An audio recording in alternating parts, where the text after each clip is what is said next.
नमस्कार साथियों, संतोष learning point में आपका स्वागत है।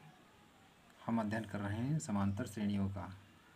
ये हमारे जो है प्रश्नावली 5A में समांतर श्रेणियां हैं। लिखा है निम्नलिखित में से प्रत्येक समांतर श्रेणी के लिए प्रथम पद तथा सारवंतर ज्ञात कीजिए।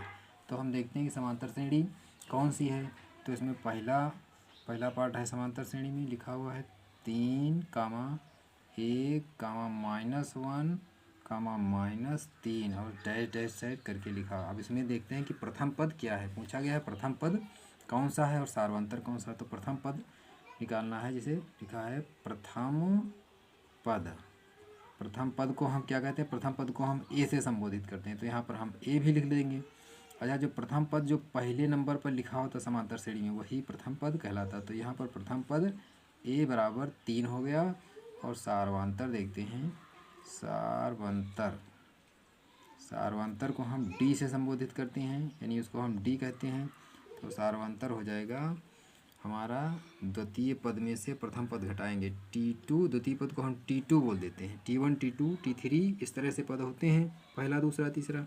तो T2 हो जाएगा T2 minus T1, T2 minus T1 हो जाएगा, T2 माइनस T1 बराबर हो जाएगा 1 - 3।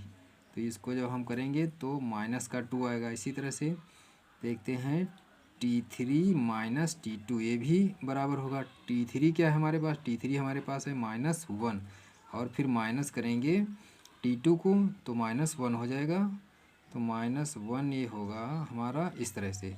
अब दोनों माइनस माइनस के हो गए डिजिट, ये भी माइनस का 1 है, ये भी माइनस का, तो ये माइनस माइनस के आपस में ऐड हो जाएंगे तो माइनस का 2 ये भी आएगा। इस तरह से हमारा सारवंतर जो है हमेशा बराबर आता है। और प्रथम पद जो है ये पहले नंबर पर लिखा हुआ प्रथम पद आता है, सारवंतर बराबर होता है। तो सारवंतर हमारा यहाँ ये प्रथम पद आ गया और यहाँ पे सारवंतर आ रहा है इस तरह से।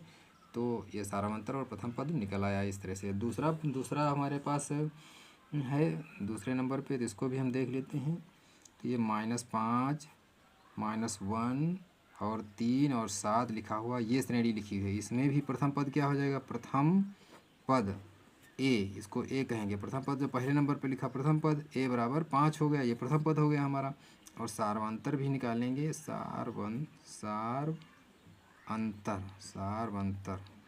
सारवंतर को डी कहते हैं। ये T2 माइनस T1 बराबर की T2 क्या है, T2 है -1 और माइनस T1 जब करेंगे तो इसमें -5 हो जाएगा। इसको जब हम देखेंगे तो -1 + 5 हो जाएगा, ये बराबर हमारा आएगा 4।